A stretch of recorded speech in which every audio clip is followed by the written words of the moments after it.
Hey, welcome to Tent Talk, the Farmers Market podcast. This show is all about farmers markets, how to increase your market business success, and in the current climate, how to maximize safety while providing people with fresh food. Whether you're a farmers market manager or a farmer or food producer selling at farmers markets, this is the podcast for you. On today's episode of Tent Talk, we're checking in with Maya Madsen of Maya's Cookies to hear all about surviving and thriving after an unexpected large boost in her Black-owned farmers market business. Hey everyone, I'm one of your hosts, Bridget Myers. I've spent years as an on-site farmers market manager, and I am the education coordinator at Farmers Market Pros.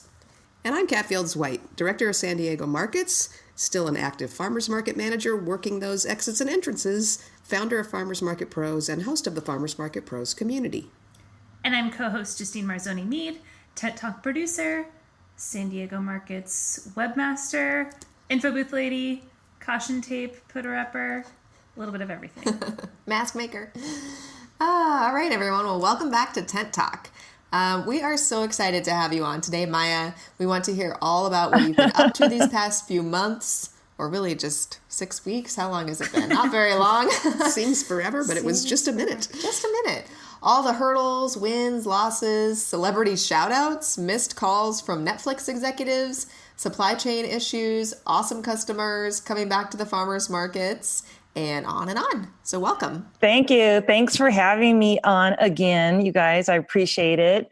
It's been a little bit of a whirlwind, if you want to call it that, since last time we spoke. And I want to say the last time we spoke was end of April, maybe beginning of May. Yeah, I think so. It was episode 85. Yeah, so we're on 97 right now. 96. Okay, yeah. excellent. Yeah. Mm-hmm. So things were already weird. Yeah, exactly. It was about pivoting. And I was explaining my story of how I was able to pivot during COVID. And I was on track, getting all of my things accomplished that I had talked about growing my business. And during the month of May, my focus was on trying to find my Black business entrepreneur partners and allies. So that was my focus as a Black entrepreneur.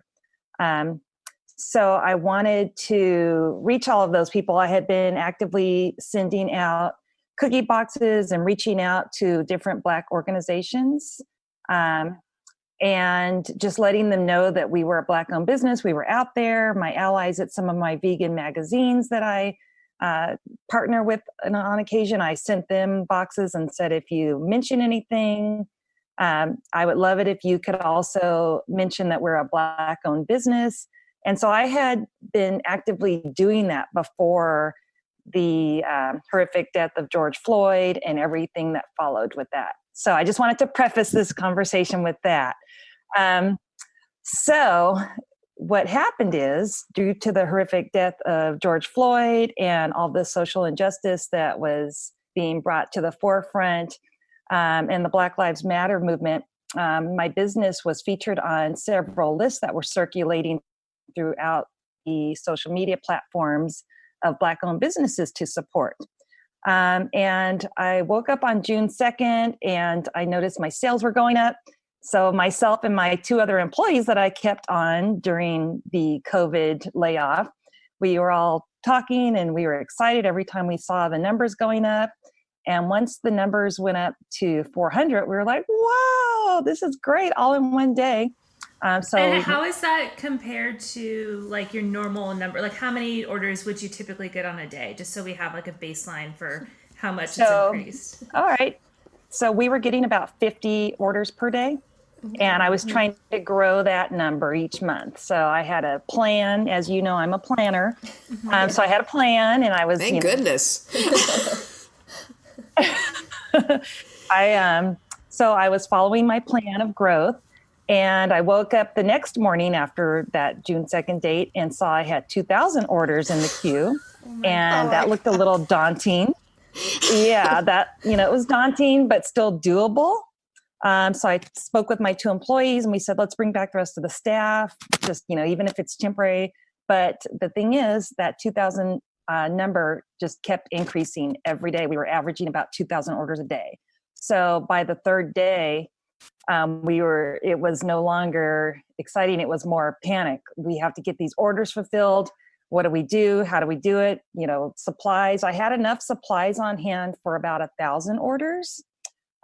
So I knew we were going to have to act fast because on our website it says, your orders are shipped within 2 days of receipt of the order. So we had to pivot. And my online manager had to change all the verbiage on our website so that our customers would know that expectation could not be met. We had to put up a banner on our website letting people know, thank you for the support, the overwhelming support. And just my whole goal was to communicate with our customers and let them know that A, we are grateful for their business, and B, that it's not going to take the average 3 to 4 days. It's going to take us a little while. So it was a little crazy for the first week as I was trying to cope with getting orders fulfilled. And that number, it didn't stop. The orders just kept coming and coming and coming. They weren't letting up. And you guys know my motto is put my big girl pants on and figure it out. So I had to put my big girl pants on and figure this out. So I went from a small cookie company to producing like a major manufacturer. And I come from the fitness industry, so I didn't have major manufacturing production knowledge or background. So I had to learn everything on the fly, by mistake, figure it out. I had to reach out to some of my allies and mentors, you being one of them, Kat. So, I called you in a panic. I think I remember that very early morning. Yes. Can I call you right now? Because things are different. Yes. I knew you were one of the first people I called. One of my mentors, when this was first happening, I said, should I turn off our website? Should we put, no longer available on things? And they said, absolutely not. Do whatever you have to do to get those orders filled, but do not put anything up on your website, closing it down. And they said, I don't care if you have to work 24 hours a day and have 4 shifts and hire an army. You need to do what you need to have to do and get those orders fulfilled. And I said, okay. So that's what we went to task and started to do. So that's where our story begins. A lot of stuff happened after that I would love to tell you. So in a movie, this would be sort of the big, you'd build up to this. This wouldn't be where the story starts. This is the part right. where, that's the crisis and how are you going to solve this? So it's not usually sort of the beginning to be going absolutely crazy. Exactly. So the way I was explaining it to people, it was like the Oprah effect, as they call it, when Oprah features you on her magazine. But with the Oprah effect, I feel like it's going to come, so you can prepare. Whereas in my case, I had no idea this was going to happen. I just woke up one day and next thing I know, I had thousands of orders in my queue. So I didn't have time to stock up on supplies and materials. And my facility, I'm very proud of the facility that I've had for a year and a half, but it's only 1,200 square feet with a small warehouse. So I needed space to be able to store thousands of boxes and shipping supplies, as well as bakery supplies, just all the things that went into that. So first thing I did was call my landlord and ask if there were any adjacent buildings in my facility or any facilities within my building that were vacant that I could lease month to month. And I explained to them why. The problem is my landlord thought I was calling to say I couldn't pay my rent or I was going to have to leave, because those are the types of calls they were used to getting. So he kept ignoring my texts and my messages and my phone calls, because again, this was, June 3rd. So it was the beginning of the month. So I went above his head, and his boss happens to go to our church, and I knew him. So I called his boss and said, hey, I need this. And your person's not answering my phone calls and I need it yesterday. So I was able to get through, secure a facility, but unfortunately it was across the street and it was 2 times as big as I needed. So that was a cost that I had to incur that I didn't want to, but I was able to secure a facility to store all of our supplies. Then I had to get our boxes and whatnot. So we had to get pallets and pallets of boxes and shipping supplies to fill that warehouse. And I also had to secure an army of employees. I did my math because, as you know, I'm a numbers cruncher and a data taker. So I did the math and realized I needed to produce 4,000 cookies per day. And I realized that there was no way we could do that by hand with X amount of employees. So the next step was to call the person that I purchased my equipment from and see if he had any equipment on hand that could help us improve our speed and automation. So that was the next day. So on June 4th, I went to the kitchen supply company. So much has happened. This is a 2-day period. It feels like years. Now you're going to say the next week. Yeah, imagine how I felt. Oh my gosh. So on June 4th, I went and I met with our kitchen supply company, and I was able to purchase a large oven that we can push the entire rack into, so we can produce hundreds at a time.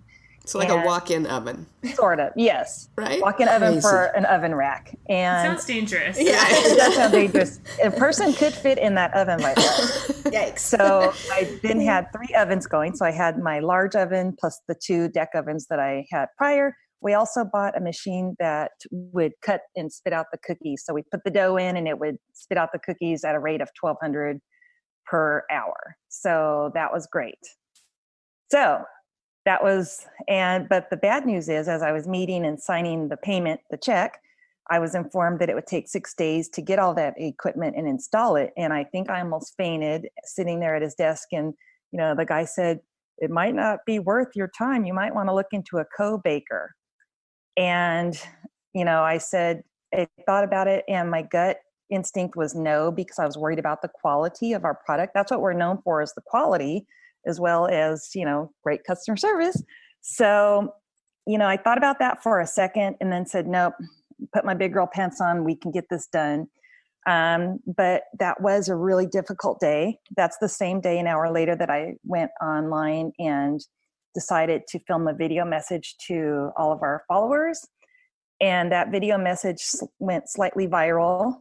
I broke down. You guys know how I am. I'm very stoic, very professional. And after that morning I had with the equipment company, I just couldn't hold it in and the stress. I couldn't hold it in. I just broke down crying. I was happy. I was so overjoyed that, America found us and we were getting so many orders, but I was also overwhelmed with how I was going to get this job done in such a short amount of time. And let me guess, exposing your heart like that increased the number of orders, didn't it? It really did. And that was not my reason. No! That was not my reason for doing that. It just was from the heart. It just poured out and I couldn't stop it. So that's where we were on June 4th. And it was a crazy ride those first few days. I was working I would get there at about 4:45 a.m. and I would get home at about 9:30, 10 p.m. every day. And this went on I looked it up, and that went on from June 1st through, I just had a day off last week. Today is July something. So oh my God. Almost the end of July. Yeah. Yeah. 7 days a week from 4:45 a.m. until 9:30 p.m., 7 days a week for a month and a half, no days off. I sat my family down and I said, look, you guys, you have to act like you're orphans, because I'm not going to be around to make meals, go grocery shopping, do laundry, help you with anything else, problem solve. I want you to act like you're an orphan, like you don't have a mother, and just figure your life out right now. Wait, how did they not become orphaned cookie bakers? I don't understand. How are they not in the shop? Get in the car. Let's go. No, we've already talked about her kids eat the cookies, right? You work in a factory now. Yeah. Right. Yes, you're an orphan that works in a factory. So my oldest 2 sons have full-time jobs. After they would get off work, they would come and help out in any way, shape. And my youngest son did come to work full-time. My husband works full-time, obviously, and he would come as soon as he was done. So they would contribute. My middle son, I told him, your job is to make sure I'm fed. So every day when he would get off work, he would call and say, do you want anything to eat? Because I wasn't eating. I couldn't stop doing any part of this business to eat. I didn't have 15 minutes in my day to eat. There were so many moving parts and so much going on that I couldn't feed myself. I lost weight. So that wasn't fun. I was eating. I was barely sleeping. And along with all of those orders came customer service emails. And before this happened, I was receiving all those customer service emails because COVID, I had laid off half my staff. But if you think about it, every day we would have approximately 150 emails, and those emails were simple things that could have been answered by visiting our frequently asked questions page of our website. So I would get home at 10 p.m., take a quick shower, eat a little something, and start pounding away at those emails. And I would get, through about 10 of them before my eyes would start to doze and my spelling would get a little wanky. So we realized that I couldn't do that either. So we found another one of our staffers who their only job was to handle the hundreds of emails we were getting each day. And I didn't even think about our voicemail. So we were also getting hundreds of voicemails every day. And a lot of that were opportunities that I missed without realizing it. So within those voicemails and emails came a lot of media attention. So we were contacted by Netflix on June 4th. And I missed that phone call because, I was too busy taking care of trying to get these orders fulfilled and getting supplies. So we missed a phone call from the Netflix execs wanting to partner with us, several major organizations and companies that wanted to partner with us. But I didn't have time for that in those early weeks. We had to get these orders done. I had to get a staff assembled. I had to get equiment. What kind of partnership did they want? Did you ever find out? Were you able to? Yeah. So when we finally did call them on June 20th, when we did when we got to their voicemail, because that's how long it took to go through each voicemail, address each voicemail or an email. So on June 20th, when we finally got to theirs, it turns out they wanted to send Maya's Cookies gift boxes to all of their talent who were up. They wanted to place more orders. Great. Yes. To go out to all of their talent who were up for Emmy nominations. Oh my gosh, what an opportunity. What a bummer. But that sounds like a lot of work. In a different time, that sounds great. Right? So we missed that opportunity, but we were able to connect with them, send them samples of our product, and we are, on their radar for other opportunities, hopefully. But so we missed that. I also learned that I need to show up every day with my hair done and makeup because I was getting contacted by several media outlets, including MSN, Good Morning America gave me, one of their producers called and said, "Can I come to your facility in the next hour to interview you?" And I looked in the mirror and I was like, no. I looked into my mirror and said, "Oh, geez, I don't want to pass up on this opportunity." So I had my son bring down some makeup. Now he's a makeup artist too. That poor orphan makeup artist. So just little things like that. I just learned every day at 4 a.m. to just comb my hair and put makeup on, even though I'm going to be hauling my butt, producing cookies and handling fires around the facility. So that was fun. So we were contacted by several media outlets, and I did a few Zooms and different things that went out. So that was great. I was trying to focus on getting these orders fulfilled, so I didn't take a lot of those, but I knew some of them, I'd need to say yes and just do it. I'm still getting contacted by several media outlets, and it's amazing. It's great. I'm glad that they're bringing Black businesses to the forefront. And that was a major thing of importance for me.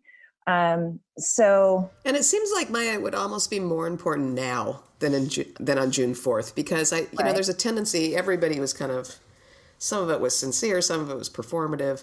There was, it was almost a trend to recognize Black businesses. And I think it's really important now that it's, I'm sure we're on to the next big topic. Yes. And people, I think there's a danger of people leaving the importance of that behind if things don't keep happening now and people like you that can speak to the issue aren't in the forefront. So this is a really good time for you to be doing it, as opposed to right at the beginning of when 400 years of ridiculousness all of a sudden was a popular topic. It's good that you're going to keep this going as people are getting a little fatigued, I think. Absolutely, Kat. And I'm so glad you brought that up, because with the success that I had here with my business, and the mistakes I learned and the lessons I've learned, I want to share that with other Black entrepreneurs that maybe are on the come up, or they haven't had much attention, or they're just starting out. So with that being said, I did start the wheels turning for a Black entrepreneur group in San Diego, vegan, plant-based, and our whole mission is to just help each other thrive and have a round table. And, there's a lot of issues that maybe don't come up in the Gen Pop, but within the African American community we deal with. And I also should note, how I am. I try to be super professional, super organized, super everything. And the reason why I've been like that is because, and I never have shared this with you, because I'm a Black entrepreneur and I knew that I would have hurdles. Like that's just the way it is, that we just naturally have hurdles. So I felt in order for my business to be a success and for, to be taken seriously by different organizations and groups and just in the business community, that I have to be good, but 10 times as good as far as how I present myself and carry myself. So that's why you're the definition of intersectionality, right? You're dealing with Black-owned, woman-owned, entrepreneur, vegan. Exactly. We're going to get all the things. Exactly. So I just, as a businesswoman who's Black, I just knew that I had to be extra with everything that I do, because if I'm a success, I feel like I can help other Black businesses and I can be representative of other Black businesses and show what Black excellence can look like. So that's part of the reason why my personality and my business way of doing things is the way it is, because I felt I had to be extra as far as professionalism and staying on top of myself to be taken seriously. And do you find that that's also a little bit of a pressure? I was just on a call with other market managers and market organization leaders, and we had a guy that told a story about kind of mentoring a young Black farmer. And he went out to his farm, and it was a year in, and he said the thing was just chaos, and there were animals in the vegetable patches, and just as things are when you're a year into farming, it's hard. And he told the guy, as a young farmer, he said, don't worry about it. Everybody's like this at a year in. It's everybody has these issues, and some people even fail, and it's okay. It's not just you. And he said, but it is just me, because if I fail, it's a Black farmer that failed. Exactly. And so he felt all that extra pressure, and I'm wondering if you feel some of that too, that you don't have the option to fail because you're representing so much more. Kat, that is it on the nail. When all this happened, that's exactly how I felt. I said, people they're buying Black, and now I have to show them what buying Black looks like, the excellence. I call it Black excellence.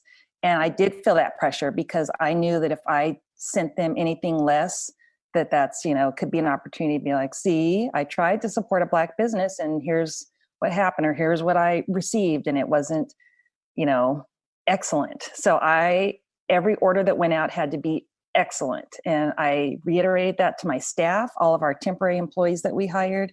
I said, yes, this is the pressure that I'm feeling, not just for me, but I'm representing my entire Black community, and everything has to be top notch. Because there was a point where we ran out of certain supplies, and some of my staffers, said, well, let's just send them out like this. And I said, no, we're going to contact the person that purchased this, offer them a discount code, let them know, why there's going to be a little bit of a extra delay on their order, or, give them something extra, whatever. So we had systems in place for when that would happen, when we couldn't get their order out in a timely fashion. And that's why it took so long, because, ordering vegan white chocolate, you can't just buy that on the shelf. And those, thousands Can't of run pounds. to Home Depot, Restaurant Depot, right? Exactly. So our delicious vegan white chocolate comes from the East Coast. And with COVID and supply chain, that just slows everything down. And I didn't have enough vegan, delicious gourmet white chocolate to fulfill 120,000, orders worth of cookies. I had enough for a portion of that. So that took a little while. It's the supply chain, but I didn't want to compromise on the quality of my product. I said, we're going to wait, and we are going to make sure we have all of our supplies in before we send out the product. So yes, to answer your question, I did feel that pressure. I did. Yeah, absolutely. I bet. Did you, so what kind of reaction did you get from customers when you went from, I know you're incredibly efficient about that 3-day delivery, and all of a sudden it was stretching into maybe weeks. Did you have to spend a lot of time going back and forth with people? Did you, offer people the opportunity to cancel their orders if they didn't want to wait? And if so, did most people say, nope, in it for the long haul, or did you have people canceling orders or complaining? Well, I'll tell you, I budgeted for X amount of cancellations, and we had maybe a teeny. Of course you did. And we had maybe not even 1% of cancelled. Oh, good. Great. Yes. Great. Yeah. So basically that video that I posted was explaining why the orders were going to take a little bit longer because, what business, even my husband who works in supply chain said there's no way that any business could all of a sudden get 2,000 orders a day and be expected to fulfill those in, a couple days. And you're a small business. So there's no way. So, that made me feel a little bit better, him telling me that. But basically, I sent that video on Facebook and on Instagram, and that answered a lot of the questions. We also posted a banner on our website saying, thank you so much for the support. And due to the demand orders, or there's a 2-week delay. And that helped. We did have a lot of the emails that we received in the first few days saying, where's my order? On your website, it says, before I could take that down and change our shipping policies, people saying, it says on your website that I should receive this in 3 days. Where's my order? It's been 5 days. So we had thousands of those, but we went through and addressed them and let them know. And everyone was supportive. Everyone was supportive. When we did have a few people that said, please cancel my order, I don't want to wait, what we would do, I came up with a strategy and I said, when we get those, what we're going to do is let them know that we're going to pull their order out of the queue and move them to the front and ship it out today. And every one of those was salvaged. Every one of those people that were on the verge of canceling their order, they didn't cancel because that's all we had to do was pull their order out of the queue. So every day we developed a special filing system and we called them customer service orders. And we would pull those orders and put them in that bright pink box. And those were the ones that we did first that day. So every day we had about 150 orders that were customer service orders. And they could have been anything. It wasn't a customer service issue. It just could have been, it was someone's birthday and they wanted to make sure the order was received for the birthday, or their order went to their neighbor's address and their neighbor ate the cookies. And we had a few of those. It's every man for himself during COVID, isn't it? I would think it was a sign. If cookies came to my house, I would be like, it's a sign. I deserve it. Someone knew. Someone knew I needed these cookies. It's my half birthday. We had a few of those. We had a few where they just got lost in the U.S. Postal Service system. It showed tracking for 10 days. The mailman ate the cookies. Exactly. And they deserve it too. They've had a rough time. Yeah. Exactly. So we, it ran the gamut of what those customer service orders were, but we had, like I said, about 100 to 150 of those a day. And we were putting out 500 orders a day in order to stay on track with shipping them out within our 2-week period. And that was even a little behind, but I can say we're caught up today. Thank you. Oh, you are? Oh yeah, we're caught up. I had a goal. A couple of questions. One, do you know what it was that triggered the sudden? I know that you were increasing anyway, just you'd been on those lists and things, but was there a triggering event that moved you from the already increased 400 a day to all of a sudden you're getting 2,000 in a day?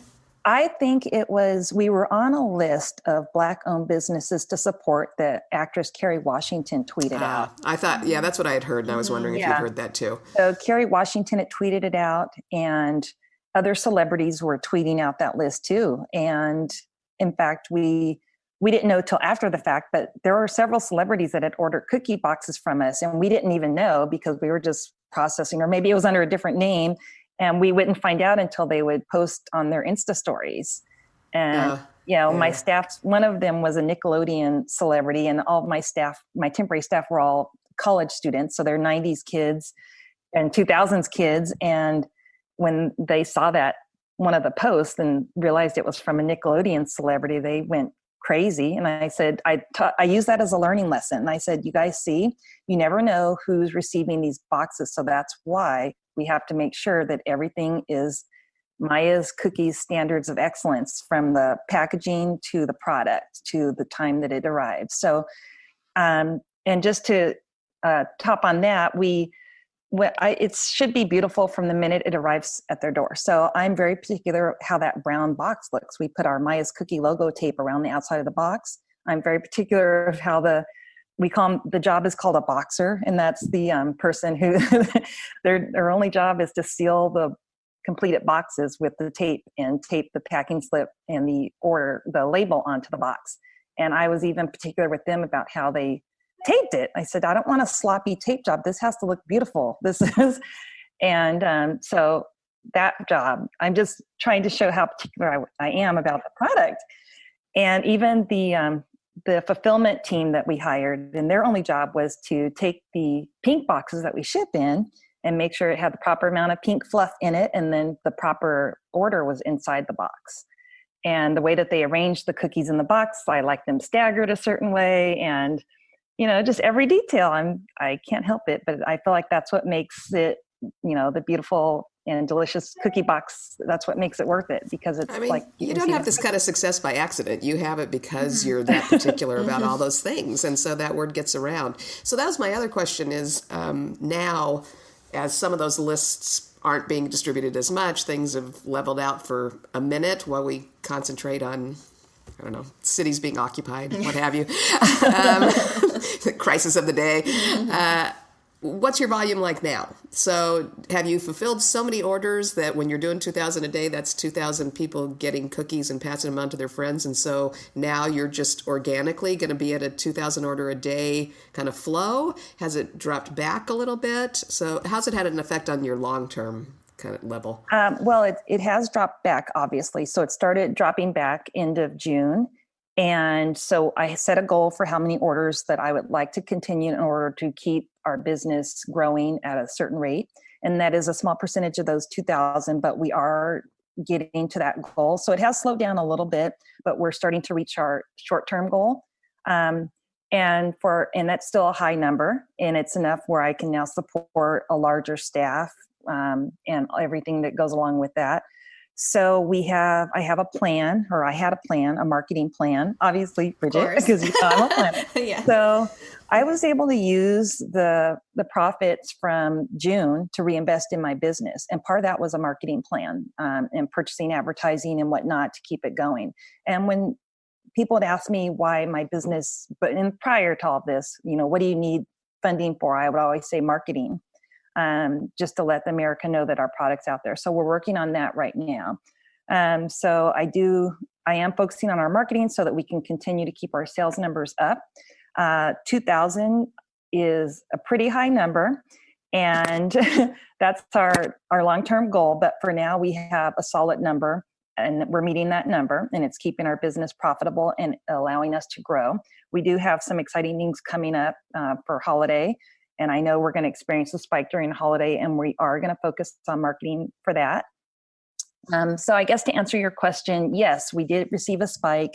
I'm hoping that all those same consumers will circle back to the Black-owned businesses that they spiked and not leave us hanging. And I hope they were happy with what they received and will tell a friend and consider us in the future when they need cookies or they need to send a beautiful gift. Yeah, I think it's important as consumers to remember that if we got really excited and supported all these Black-owned businesses back in June, those Black-owned businesses did stuff just like you did, like bought, rented extra warehouse space and bought huge ovens. And they upped their game as everyone was starting to recognize and acknowledge your businesses and purchase items from you. So really, as consumers, I think we all need to remember to just keep doing that. Just that you guys have a great product and your cookies are amazing no matter what, and just to continue supporting those kind of businesses. So kind of working on that messaging too. I think people who aren't Black-owned businesses can just help by continuing to support the messaging and help with marketing for you,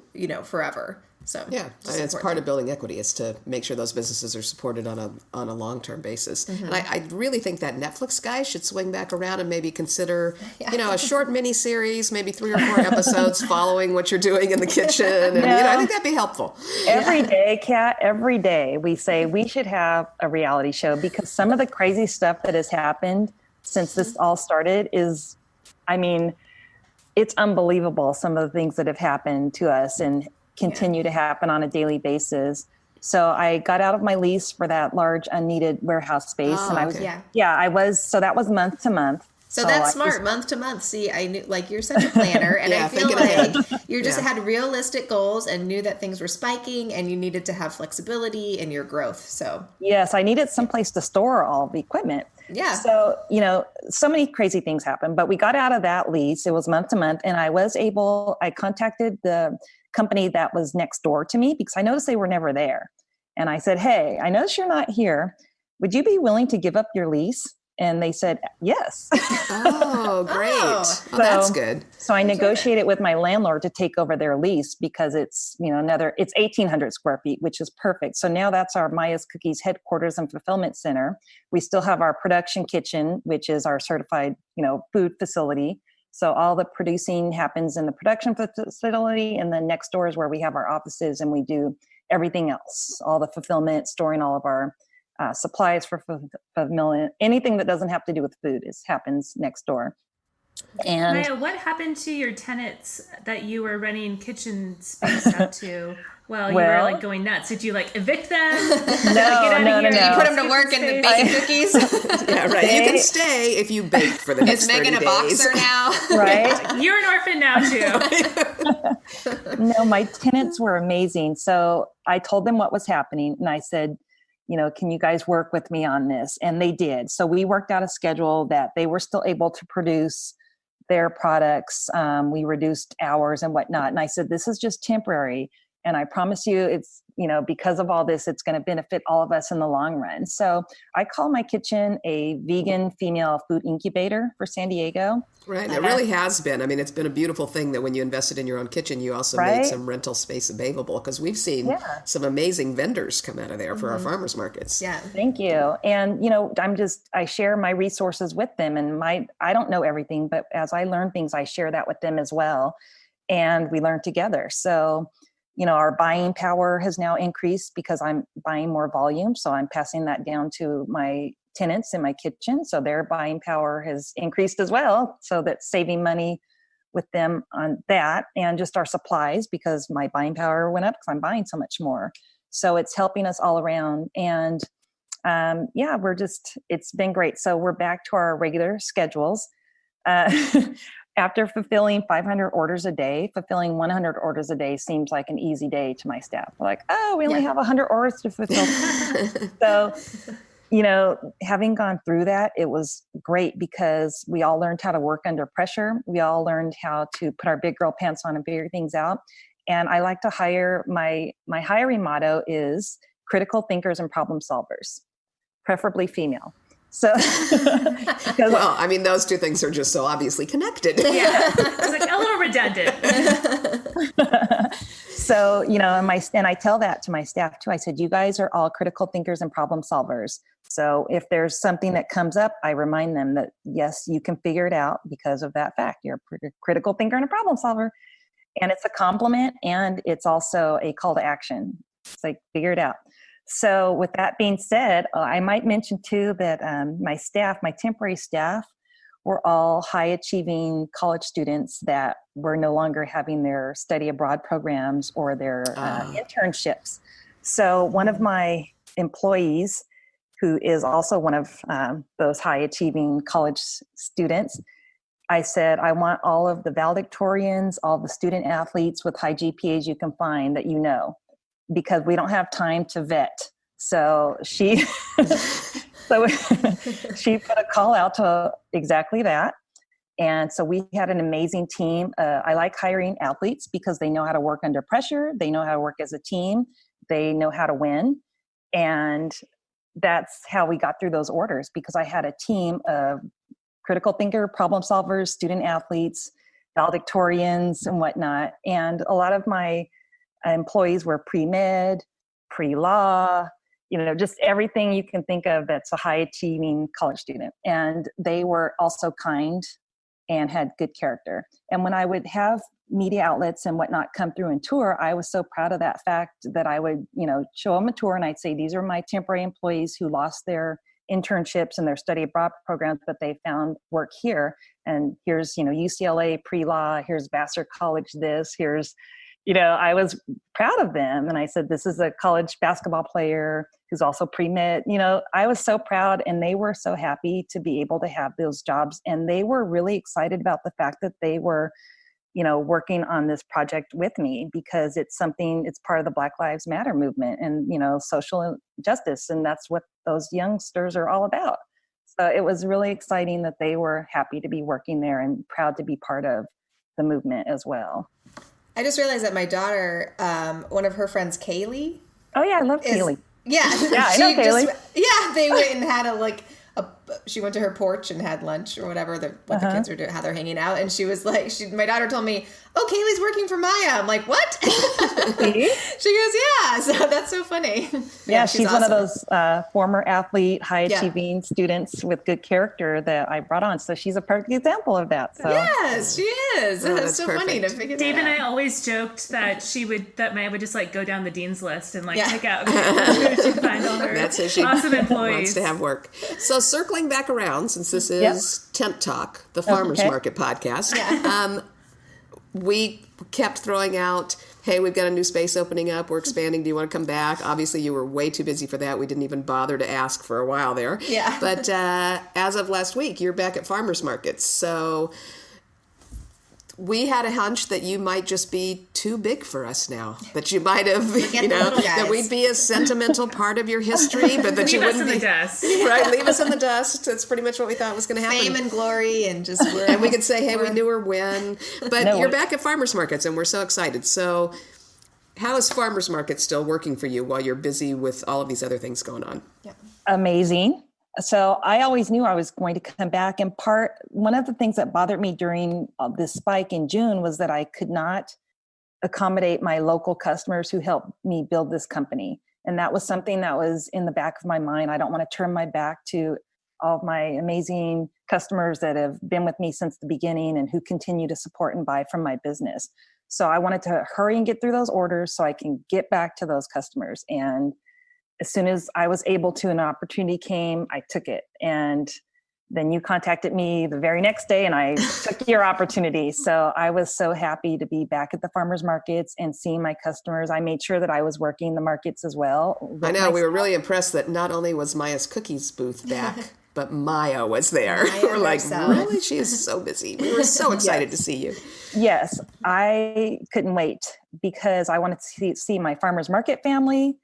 And I also wanted to see my customers and see them. I did. And we shared talks and they were so kind. And a lot of them shared that they cried when they watched my video and that they were so happy to witness my growth. And they were, hoping that I was taking care of myself and that, they were just excited. And I was excited that they were happy for me. And I tell each and every one of them that they're part of this journey as well. And I just really love the San Diego local community who have supported us from the beginning. So yes, I'm back at farmers markets.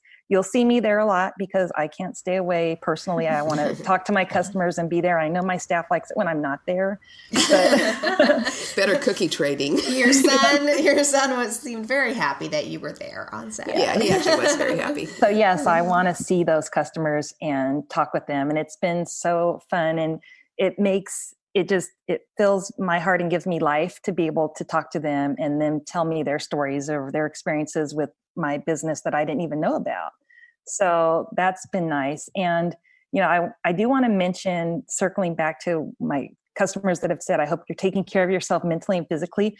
There are some physical and mental things that did happen during all of this spike. Physically, I wasn't sleeping very well because I had to work for 15 hours a day for every day. And, I had things where my hands started cramping up from making cookies. I couldn't even pick up my pillows to lay down to go to bed. I had my husband, I said, can you please pick up the pillows and position them because my hands are so cramped and rigid that I can't even grab a soft pillow. Oh my gosh. So yes, but everything's good now. My hands are back to normal. Just those injuries you don't think about as a baker getting a hand cramps and my eye blood vessel in my eye burst, and one of my pre-med employees said, that's from not sleeping. Oh. It's good to have all those pre-med students around to take care of you. Right. Or if they didn't, with my hands, one of them researched, arthritic conditions. So, there were just things like that were happening physically. And just, mentally, I was tired. And I'm not going to lie, there were a couple times where behind the scenes at home, I would just, break down and I would say to my sons, I don't know if I can do this. And they were, Mom, you got this, you can do this. you're going to do it. You're going to get through it. And I said, thank you. I just needed a minute to cry for, every couple weeks, I just needed a minute where I could just go home and release a little bit of emotion and cry and just know that I have them to support me and to keep cheering me on as I cheered them on all those years playing youth sports.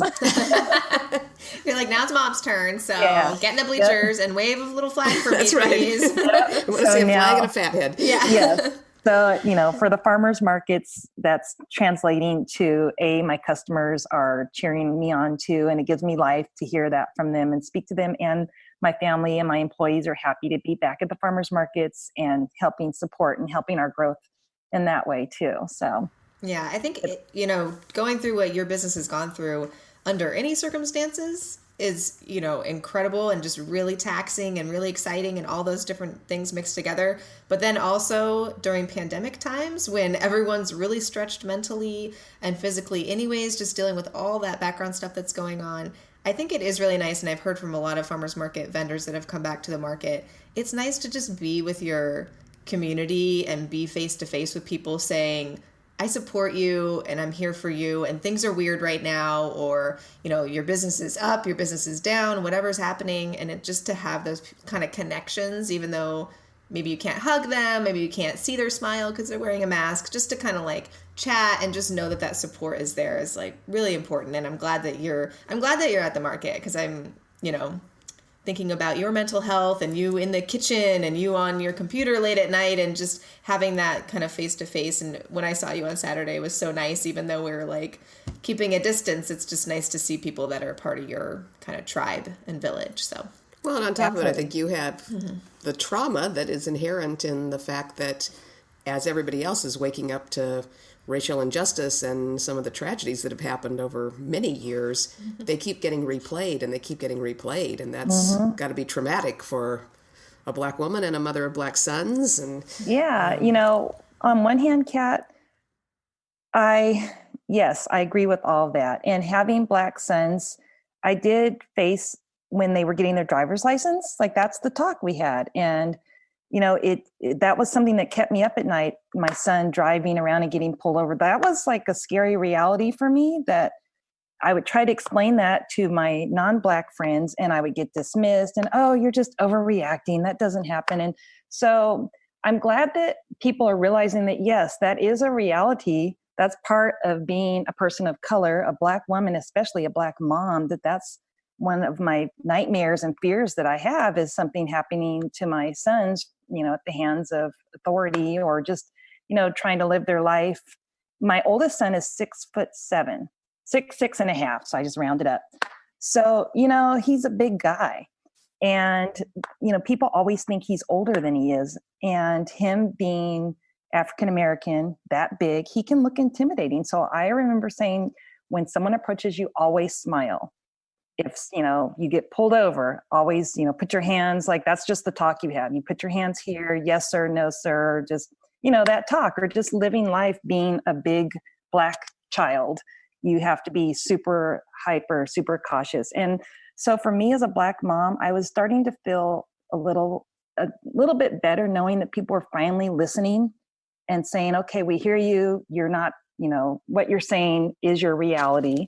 And we respect that and we are listening. So that gave me a little bit of comfort knowing that people are finally listening to us and knowing that we have support, because maybe people supported us before but never said anything. So it feels nice to hear it. I listen to Tent Talk every week, and the episode when you guys were talking about it, that was an excellent episode. And I listened to it twice because the words that you guys were saying were giving me life and making me feel that you care and you're listening and you want to do better. And just, thank you for that.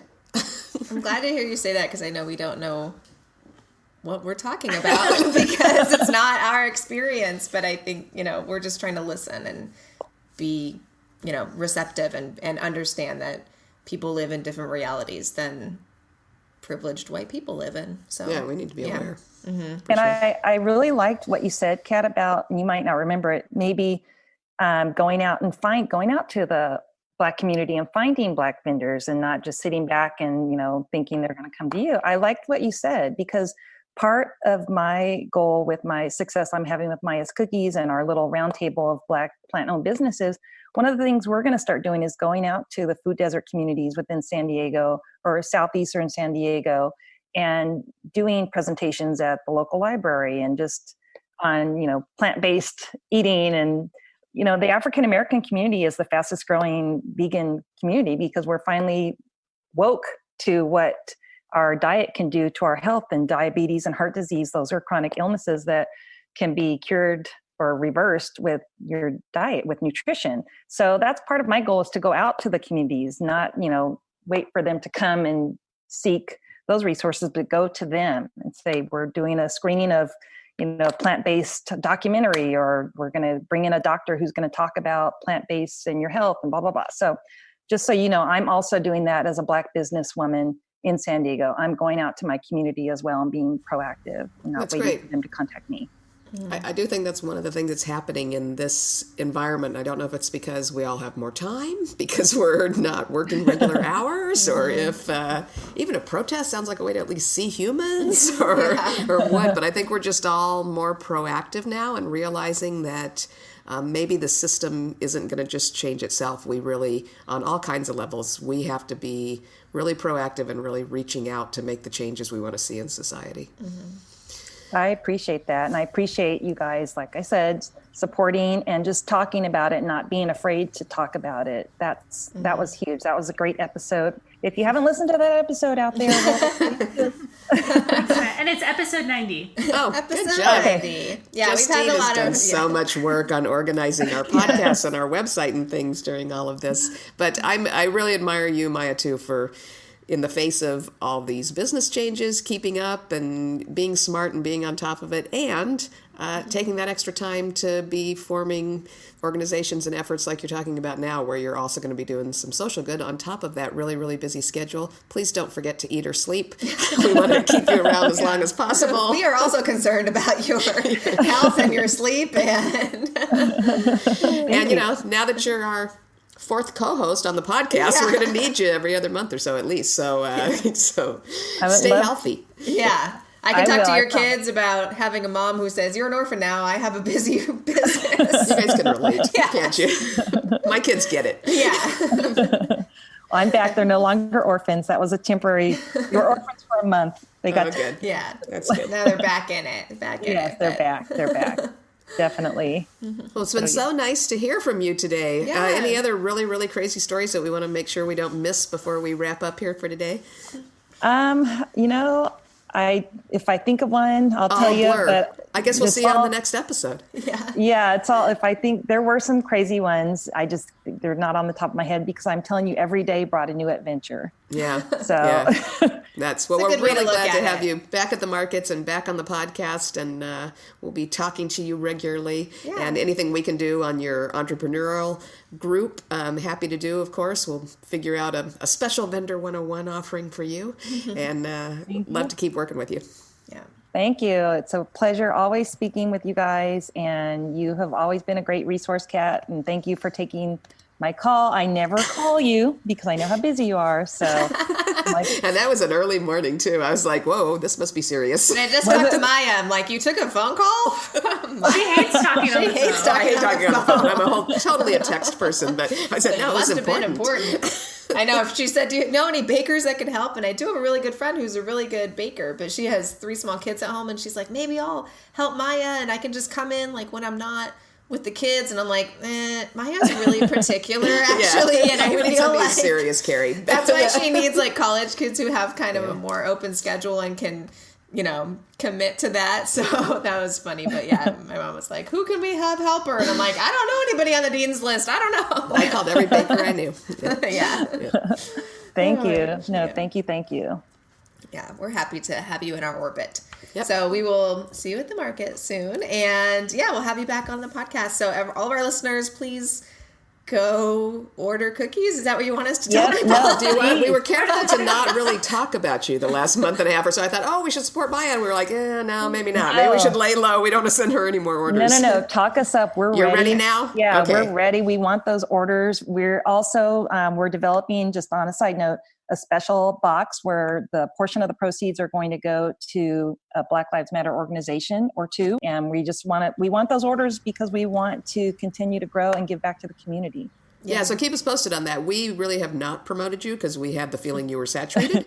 But so that gives us a good opportunity to do that now, and especially with the podcast coming out, we'll spread that around and see if we can't put you back into panic mode. Thank you. Yeah, Let's do it. That should be our business goal. Get Maya's cookies back into panic mode. Make use of that big old oven. That's right. Challenge accepted. Yeah. Okay. So mayascookies.com, right? Yep, mayascookies.com. Awesome. Yep. All right. Thanks, Maya, so much, and we'll talk to you soon. Thank you. You're welcome. Bye, you guys. So proud of you. Thank you. Bye. Bye.